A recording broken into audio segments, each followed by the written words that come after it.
Recibimos al mensajero del Señor. Tengan la bondad de sentarse, hermanos, hermanas. Quiero convidarles a que abramos el primer libro de Samuel, que ahora trabajemos el capítulo 12, que es un momento de transición importante en la historia del pueblo de Israel y particularmente un momento de transición en la relación que el Señor permitió se construyese entre Samuel y nuestro hermano Saúl.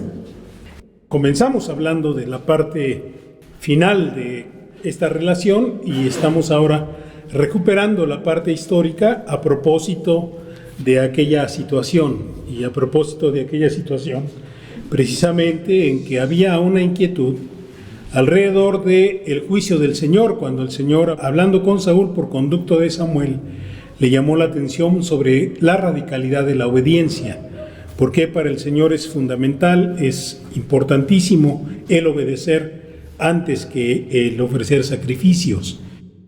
Sobre todo porque la historia de Saúl es una historia que nos habla y nos ilustra lo que es el modo como Dios trabaja con los seres humanos a quienes Él llama, ¿no? Porque el Señor nos llama y el Señor es consciente de nuestra limitación humana, el Señor es consciente de nuestra circunstancia, el Señor es consciente del modo como nos llama. Esto es, hay quienes hemos sido alcanzados por el Evangelio en situaciones relativamente sencillas, en el sentido de que nuestra conversión ha sido algo gradual, algo que hemos experimentado y no podemos precisar exactamente cuándo, pero nuestra vida le pertenece al Señor. Y hay a quienes otros el Señor nos ha llamado en situaciones dramáticas, ¿no? Situaciones dramáticas que estábamos pasando por enfermedad, por crisis, y el Señor usó a alguien que nos habló, nos confrontó, nos invitó, y en ese momento entregamos nuestra vida y podemos decir a partir de tal fecha hubo cambios de este tipo y de este otro tipo. El caso específico de nuestro hermano Saúl es un caso clásico en el sentido de aquellos creyentes que son llamados sin dramatismos, ¿sí? Sin dramatismos por enfermedad, por la muerte de un ser querido, por alguna situación crítica que llevó a que la gente buscara obedecer, sino alguien que tiene una vida común y corriente, en el buen sentido de la palabra, y teniendo una vida tan sencilla como esa, de repente el Señor aparece, le llama, le convida a uno y uno lo recibe, pero uno no termina de darse cuenta que está uno siendo invitado a un gran compromiso, digamos, que es el caso específico de nuestro hermano. Es importante subrayarlo porque también este modo, como el Señor registra su testimonio, ayuda para que nosotros nos demos cuenta que cuando Dios llama, no llama porque a la gente a la que llame sea perfecta, ¿sí? Al contrario, llama a gente imperfecta. No llama a gente plenamente madura, al contrario, llama a gente inmadura. Y el caso de nuestro hermano Saúl es un ejemplo para que ninguno de nosotros tenga falsas expectativas y para que cada uno de nosotros se comprometa con el Señor con la exigencia que Él tiene para nuestro llamamiento. Hay hermanos nuestros que pueden decir, como Pablo, ¿no?, que iba camino a Damasco y el Señor suspende su camino a Damasco, aparece frente a él dramáticamente en medio de una luz y con una voz que solo él escucha, ¿sí? Porque no hay alrededor de Pablo de Saulo en ese momento, quien escuche la voz del Señor. Solamente es Pablo y el Señor, ¿sí? Saulo y el Señor, ¿no? Los otros ven la luz, pero no saben de lo que se trata. Los otros ven que algo está pasando, no saben de lo que se trata. Y Pablo va a ser llevado en un recorrido todavía de 14 años de entrenamiento para poder ser el hombre que llegó a ser. El hombre que fue un teólogo, el hombre que fue un misionero, el hombre que fue fundador, ¿sí?, fundador de lo que ahora se conoce como el pensamiento occidental. O sea, el Señor trabajó mucho tiempo en la cultura oriental, la cultura hebrea, de los medos, de los persas, de los babilonios, de los egipcios, con una manera bien diferente de entender las cosas, y a partir de Pablo el Señor inaugura lo que es la cultura o la civilización occidental de la que formamos parte. Por eso es que nosotros podemos hablar de antes y después de Cristo, por eso es que nosotros podemos hablar de contenidos en la historia, por eso es que nosotros podemos hablar de Estado, de gobierno, de educación, de cultura, de antropología, de etcétera, etcétera. El occidental construyó toda esta visión a partir del pensamiento de nuestro hermano Pablo, pero el Señor, aprovechando que él conocía perfectamente bien el Antiguo Testamento, que conocía perfectamente bien la cultura griega y que conocía perfectamente bien la cultura latina, le permite justamente inaugurar una visión universal del Evangelio. Y en ese sentido, ahí podemos ver que la conversión y el llamamiento de Pablo son dramáticos, ¿sí? Tienen una situación así fuerte, explosiva, diríamos, que hacen justamente eco con el comportamiento y con el temperamento de Pablo, porque Pablo, siendo un hombre agresivo, siendo un hombre emprendedor, siendo un hombre de una gran elocuencia para discutir, siendo un hombre de una gran visión para poder analizar, para poder identificar con suspicacia los puntos críticos de la cultura en la que está, ¿no? Pablo se vuelve en ese sentido un hombre importantísimo en el Nuevo Testamento, y a partir de ahí pareciera que todas las conversiones tendrían que ser así de dramáticas, y no es cierto. Por eso es que en la Escritura aparece la historia de Saúl, para que veamos que hay conversiones que no son tan dramáticas, que hay conversiones que no necesariamente son la gran proyección polémica, la gran proyección ideológica, la gran proyección filosófica y política que pudo haberse dado en el caso de nuestro hermano Pablo, ¿no? Pablo es un intelectual. Pablo es un hombre sensible, muy sensible a lo que es el momento que le toca vivir. Pablo entiende que la experiencia cristiana funda en él la capacidad de entender que la realidad tiene significados múltiples. Por eso es que él logra hacer lo que hace con las cartas que escribe. Por eso es que cuando le escribe a los colosenses, habla de el Jesucristo que es todo en todos, y contemplando, Pablo, ¿sí?, que el Señor que él predica es el Señor del cosmos. Imagínense, ¿no?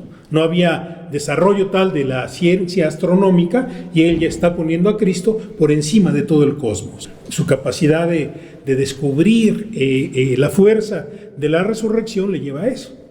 Eso es Pablo. Saúl, nuestro hermano, es un hombre muy sencillo, y nuestro hermano tiene varios desafíos a la hora que el Señor le llama. El Señor le llama, veíamos la vez anterior, en un contexto en que él está buscando las asnas de papá, y le llama en un contexto donde él mismo se pone un límite y donde él no termina de enterarse que si es parte del pueblo de Dios, tiene que depender de Dios. Él se pone un plazo, 3 días, se cumplen los 3 días y dice: no encontramos las asnas, vámonos de regreso. Ni siquiera es capaz de identificar que en esos 3 días de recorrido ya llegó al territorio donde está el profeta del Señor. Cuando su colaborador le dice: estamos aquí en la tierra donde está el vidente, el hombre de Dios, se da cuenta que cuando salió llevaba alimento para 3 días, pero no llevaba una ofrenda por si el Señor tenía un acto de misericordia con él. Entonces veamos cómo Dios llama a un hombre que no es autónomo todavía, aunque tiene la capacidad de decidir, pero su alcance de miras es limitado. 3 días. Si en 3 días no hay, me regreso. ¿Sí? El Señor lo va a llamar. El Señor llama a un hombre que no termina de enterarse que Dios es el centro de la vida de su pueblo. Por eso cuando el trabajador le dice, y él dice: pero yo no salí preparado con ninguna ofrenda. Y el trabajador le dice: no te preocupes, yo aquí tengo la ofrenda. Y entonces podemos ver que Dios va a llamar a un hombre poniéndole grandes desafíos. Número 1, o te enteras que yo soy el pueblo de Israel, y te enteras que yo soy el responsable de su manutención, y te enteras que si yo he dado profeta, tú estás listo para consultar al profeta y tú estás listo para ofrendarme a mí. Aún sabiendo que no tenía estas condiciones, el Señor lo va a llamar. No porque el Señor quisiese ponerle un problema a Saúl, no porque al Señor le interese poner en evidencia a sus hijos, a sus hijas. Al contrario, lo llama para que complete lo que no tiene. Lo llama para que haga el esfuerzo por tener aquello que no tiene. Si yo no tengo fe en el Dios de mis padres y Él me unge como rey, tengo que tener fe en ese Dios. Si yo no tengo fe en la provisión de la materialidad de mi vida y Él me llama diciéndome de las asnas no te preocupes, tengo que aprender entonces a depender de Él. Si no lo tengo que tener. Luego entonces Él me llama para que desarrolle cosas que no tengo. No me llama porque las tengo, ¿sí? Y esa es la gran riqueza del llamamiento del Señor. Cuando el Señor llama a su hijo, a su hija, y su hijo y su hija no tenemos lo que se supone debemos tener para el ejercicio del ministerio, somos convocados a desarrollarlo. Y en ese sentido, entonces, el Señor le está diciendo de manera indirecta a Saúl, yo quiero que pases de ser un hombre casi maduro a un hombre maduro. De un hombre que depende de papá a que dependa de mí. De un hombre que confía en la provisión de papá a confiar en mi provisión. De un hombre que entiende que mi presencia es permanente y en cualquier momento que me busquen yo voy a estar, a que tú estés listo siempre, que tengas que enfrentar un desafío, una necesidad, a tener una ofrenda lista que ofrecer, ¿sí? No nos platican la historia de Saúl diciendo le faltaba, no, nos platican efectivamente que le faltaba, pero Dios le va a llamar para que lo desarrolle. No porque lo tenía, sino porque lo tenía que desarrollar. Y en ese sentido podemos ver que Dios siempre llama a que la gente seamos adultos en la relación que tenemos con Él. Tú sabes que soy flojo, Señor, por eso te llamo, para que seas diligente. Tú sabes que soy pesimista, por eso te llamo, para que confíes en mí. Tú sabes que mi tradición es, sí, por eso te llamo, para que tu tradición deje de ser tradición y se vuelva convicción siguiéndome.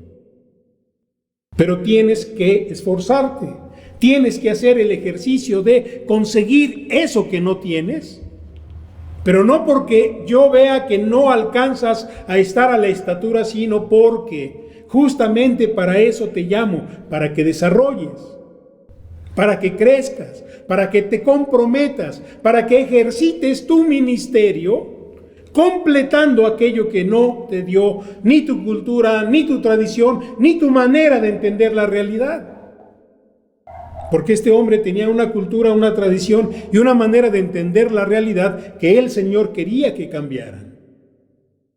Por eso le unge y por eso le recuerda a Samuel, yo lo elegí. Y no, insisto, no lo hace porque tenga mérito alguno. Lo hace porque está convidándole, como hijo suyo, a desarrollar lo que no tiene. Y en ese contexto nosotros hemos de entender que hay llamamientos en los cuales nosotros podemos no tener todo lo que se necesita para desempeñar la tarea, y al no tenerlo tengo que esforzarme doble o triple para tenerlo. Tengo que esforzarme doble o triplemente para tener aquello que hace falta para que camine yo con mi Señor.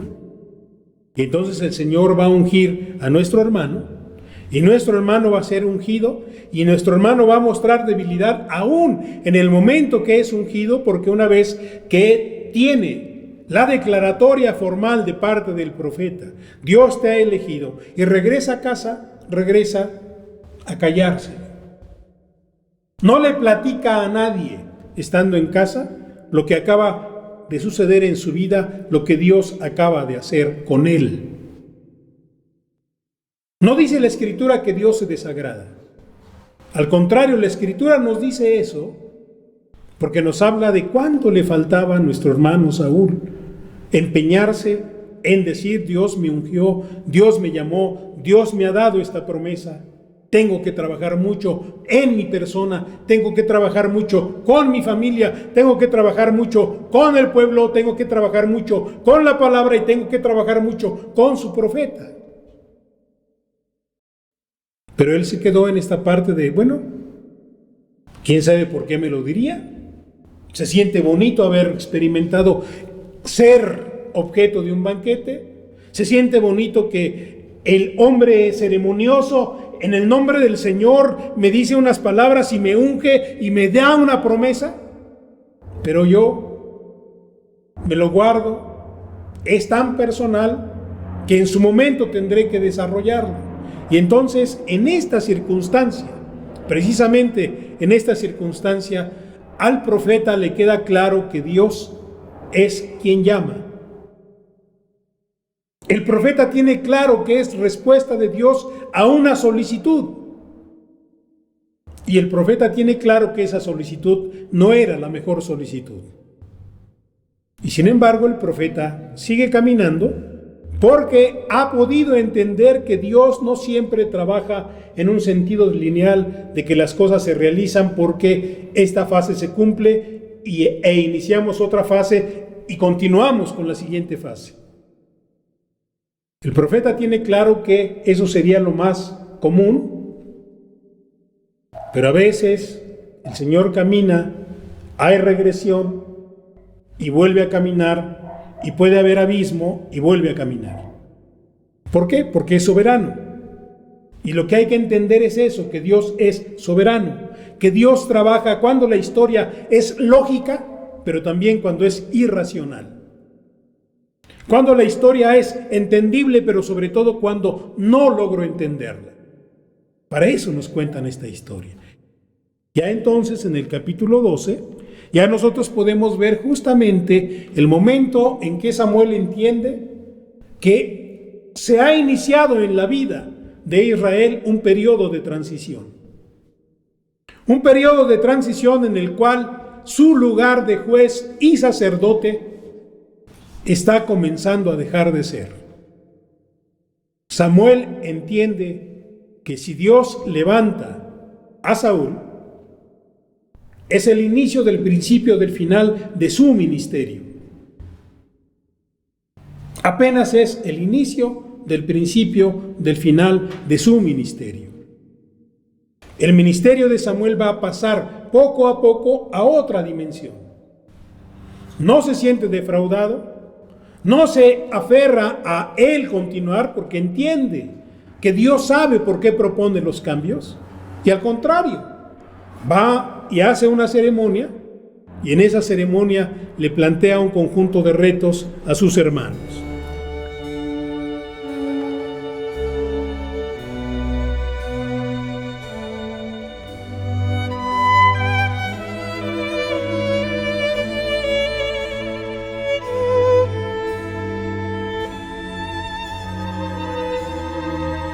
Dijo Samuel a todo Israel: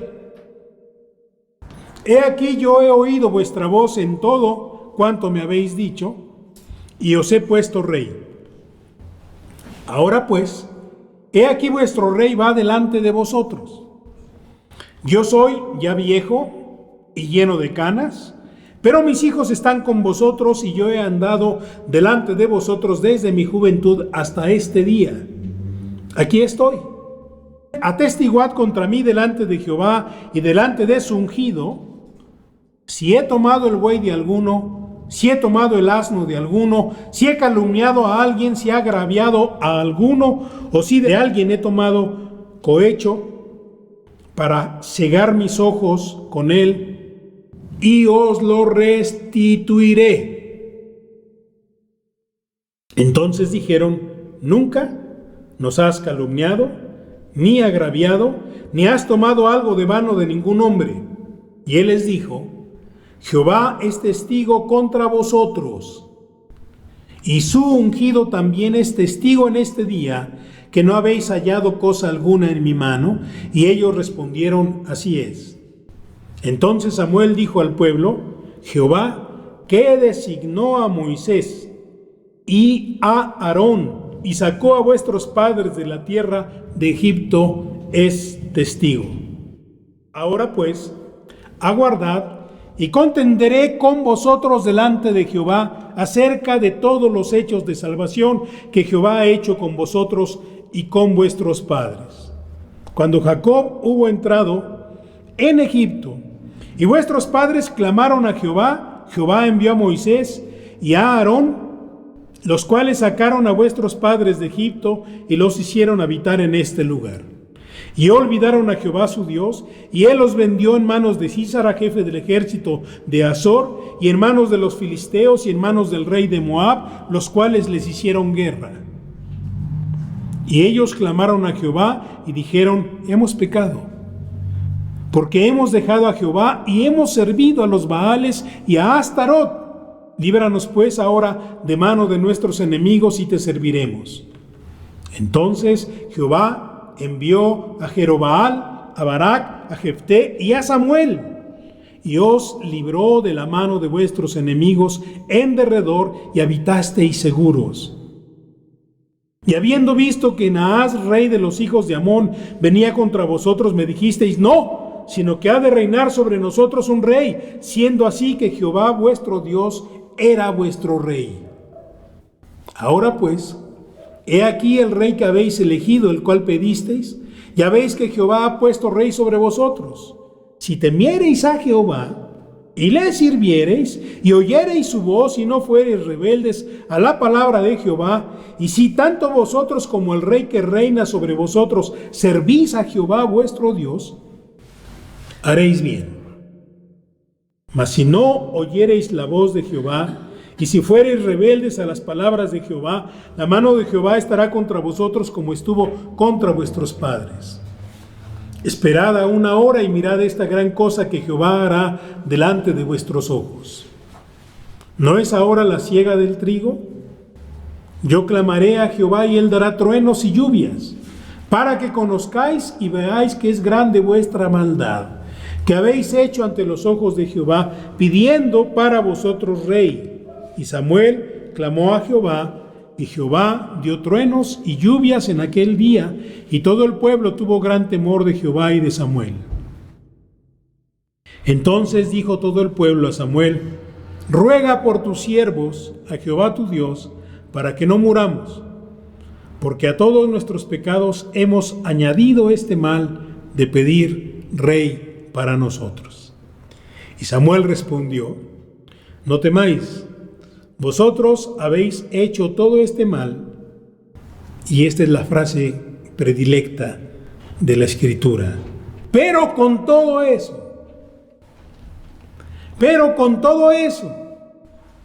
no os apartéis de en pos de Jehová, sino servidle con todo vuestro corazón. No os apartéis en pos de vanidades que no aprovechan ni libran, porque son vanidades. Pues Jehová no desamparará a su pueblo por su grande nombre. Porque Jehová ha querido haceros pueblo suyo.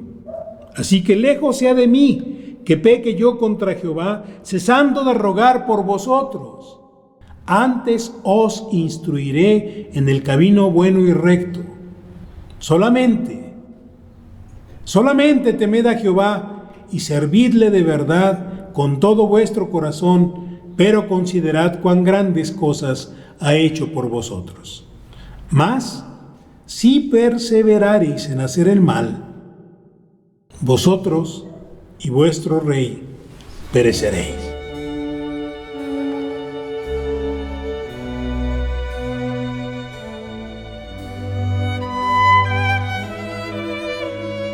Tiempo de transición. Los modos como Dios trabaja son tan singulares que permite que nuestro hermano Samuel tenga claridad en indicarle al pueblo, en indicarle a Saúl la circunstancia en la que están. No se trata de que Samuel se convirtió de repente en un artillero en contra del pueblo de Dios, ni mucho menos que tenga un poco de resentimiento y como ya va a terminar su ministerio, de todos modos les va a dar un golpe para que se... No se trata de eso. Se trata de que él les recuerde al pueblo que Dios puede conceder, pero que Dios no olvida la trayectoria que ha venido construyendo con su pueblo. Por eso es que cuando recuerda a Samuel, no recuerda toda la historia, sino recuerda la historia de los jueces. Porque Él es un juez, Él es un sacerdote, Él es un hombre puesto por el Señor para ayudar en la transición político-militar que el pueblo de Israel necesitaba consolidar. Y en ese sentido no es un hombre que reclama los honores de batalla, no es un hombre que reclama el legítimo derecho que tenía por haber participado en los actos de liberación. No, es un hombre que le reclama al pueblo que tengan mucha alerta en su seguimiento para no olvidar las características y la naturaleza del modo como Dios les ha llamado, ha trabajado con ellos y les concede las peticiones de su corazón. Les recuerda que si Dios concede, no concede alterando su propósito, porque es fácil que yo crea que como Dios me contestó, ya alteró su propósito. La exigencia es la misma, ¿sí? La exigencia es la misma. Y les dice, hay una respuesta, pero esa respuesta no es porque ustedes pidieron. Esa respuesta es porque Dios es misericordioso, ¿sí? Ustedes no querían seguir caminando hasta no tenía rey. Bueno, ya les dio rey el Señor. Pero por favor no piensen que por tener rey ya están a la moda, ya están en la frecuencia de sus contemporáneos, y al estar a la moda y en frecuencia de sus contemporáneos ya no se tienen que preocupar. No pierdan de vista que al pedir rey ustedes pecaron, ¿sí? Y si recibieron respuesta, no es que cambiaron las exigencias, sino el Señor quiere dar respuesta para que ustedes no tengan pretextos para no obedecer, para que ustedes no tengan excusas para no trabajar, para que ustedes no digan, Él no hace, ya me voy. Él sí hace, pero quiere que tengamos presentes que cuando nos concede, no olvida nuestra naturaleza pecaminosa. Recuerdo mucho cuando era adolescente, yo les he comentado que yo crecí en una iglesia donde los predicadores eran obreros, luego entonces su entendimiento de la fe era un entendimiento sencillo y daban ejemplos sencillos. No olvido a un predicador que compartía la palabra y decía, la familia fulanita, que vivían muy lejos y siempre, cada domingo decían, Señor, concédenos un vehículo, concédenos un vehículo, concédenos un vehículo. Y el Señor les concedió un vehículo de tercera mano, si gustan, pero lo pudieron tener. Y ya con el vehículo empezaron a venir gozosos, alegres, felices. Pero al cabo de un tiempo dijeron, así como podemos ir al templo, podemos ir al puerto. Así como podemos estar en la casa del Señor, podemos estar en la playa. Y el Señor está en todo lugar. Y así predicaba el hermano, me recuerdo muy bien. Y decía, y no sé si ustedes recuerden, que de repente se fue ampliando el horizonte de sus presencias entre nosotros.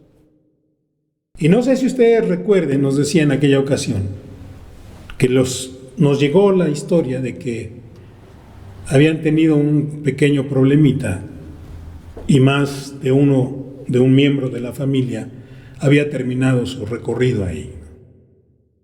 Un hombre sencillo con un ejemplo sencillo, que en ese momento yo dije, ups, ¿no?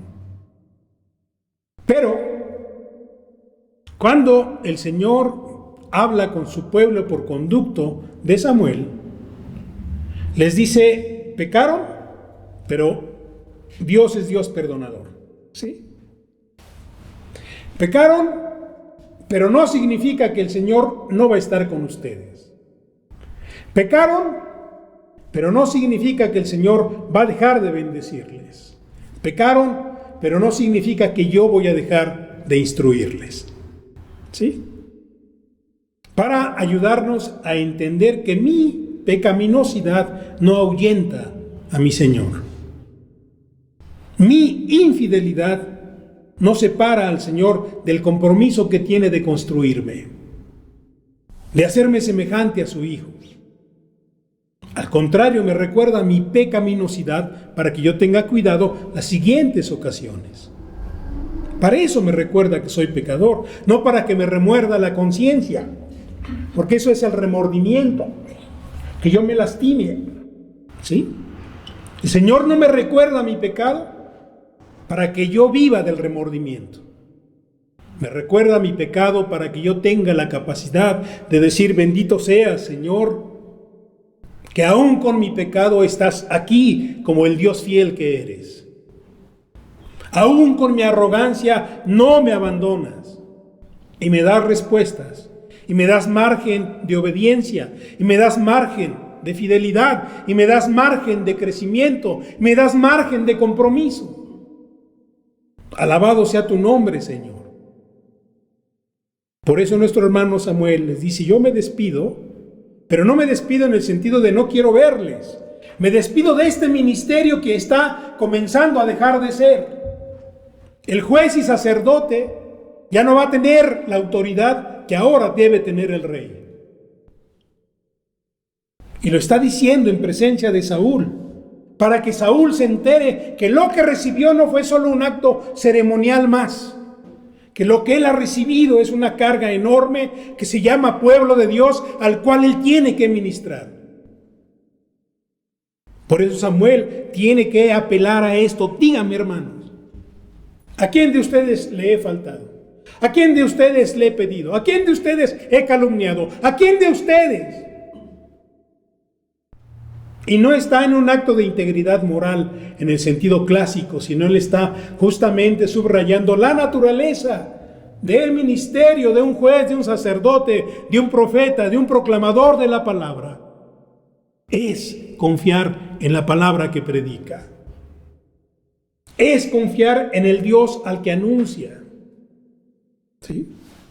No les está diciendo con arrogancia: no necesité de ustedes, no. Sí necesitó del pueblo. Son sus hermanos y ellos sostenían su ministerio. Pero lo que está diciendo: no me tomé a la ligera la responsabilidad de estar frente a ustedes. Y él está hablando y Saúl está escuchando, para que Saúl se entere de que él no puede tomarse a la ligera ser el rey del pueblo de Dios. Y eso es fuerte, porque Saúl no tenía todavía esas capacidades desarrolladas. ¿Sí? Pero Samuel le dice al pueblo y le dice a Saúl: desde niño he aprendido. ¿Sí? Le está diciendo a Saúl: si tú te lo propones y caminas con el Señor íntegramente, lo vas a lograr. Vas a conseguir tener todo el respaldo que Dios quiere que tengas para que sirvas a su pueblo. Y eso es fuerte, porque justamente a veces quizá entre nosotros o nosotros mismos sentimos: es que yo qué tengo, Señor. No importa lo que no tienes. Importa si tienes claro que lo puedes desarrollar en mi nombre. Importa si tienes claro que todo eso yo te lo puedo dar si tú me buscas. Si tú me buscas, si tú me crees, si tú depositas tu vida en mis manos, yo te voy a poder dar todo esto. Y esta es la enorme riqueza de esta experiencia. Aquí Samuel no está hablando con amargor. No está hablando con revanchismo tampoco. No está hablando con rencor. Está hablando con la confianza de un hombre que entiende que hay una gran transición que se está gestando en ese momento. Pero él sigue siendo el profeta de Dios, que le tiene que decir al pueblo de Dios lo que el pueblo de Dios necesita hacer. Y en ese sentido hay una gran riqueza. Saúl escuchó la palabra del Señor, la escuchó el pueblo, y si no lo cumplieron, fue por negligencia. ¿Sí? Y eso es muy fuerte, porque nosotros escuchamos la palabra de Dios. Nosotros leemos la palabra de nuestro Dios. Y podemos decir: es que yo no tengo, Señor, la elocuencia de Pablo. ¿Sí? No la tengo. Yo no tengo, Señor, la perspicacia de Nicodemo. Sí, no la tengo. Yo no tengo, Señor, el arrojo de la samaritana. Sí, no lo tengo. Yo no tengo, Señor, la fe de Sansón. Sí, no lo tengo. Pero puedo tenerlo en tu nombre. Puedo conseguirlo de acuerdo a tu propósito, de acuerdo a tu voluntad, de acuerdo a tu confirmación. Por eso nuestro hermano ora, recuerda, detalla y les dice: si ustedes sirven, si ustedes obedecen, si ustedes tienen cuidado, Dios les va a bendecir. A nosotros el Señor nos dice lo mismo. ¿Sí? Si servimos, si obedecemos, si tenemos cuidado, Él nos va a bendecir a nosotros y a nuestros hijos. Que el Señor los bendiga.